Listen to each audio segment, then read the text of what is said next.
So இந்த வீடியோவில் வந்து நம்ம சர்வீஸ் ஸ்டிக்கர் எப்படி பார்க்குறது, எப்படி பார்த்துட்டு நம்ம சர்வீஸ்க்கு போகிறது அப்படிங்கிறத பார்க்க போகிறோம். ஃபஸ்ட் விஷயம் வந்து பார்த்திங்கன்னா, வீல் அலைன்மெண்ட் ஸ்டிக்கர் வந்து பார்த்திங்கன்னா உங்களுக்கு எவ்ரி 5000 நம்ம செக் பண்ணணும். ஸோ எவ்ரி 2000க்கு வந்து டீலர்ஷிப்லேயே இருந்தாலும் சரி, வெளியே இண்டிவிஜுவலாக பார்க்குறதாலும் சரி, எவ்ரி 2000க்கு ஃப்ரீ தான் உங்களுக்கு. ஒன்லி ஆன் கம்ப்ளைண்ட் இருந்தால் மட்டும் தான் நீங்கள் போகணும், இல்லைன்னா வேண்டியதில்லை.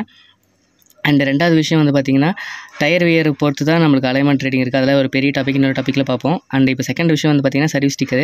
ஸோ இது வந்து பார்த்திங்கன்னா உங்களுக்கு இப்போ நீங்கள் 35,000 கிலோமீட்டர் ஓட்டிக்கிறீங்கன்னா அடுத்து 5000 செக் பண்ணணும். ஒன்லி ஜென்ரல் சர்வீஸ் பண்ணணும், ஆயில் சர்வீஸ் பண்ண வேண்டாம்.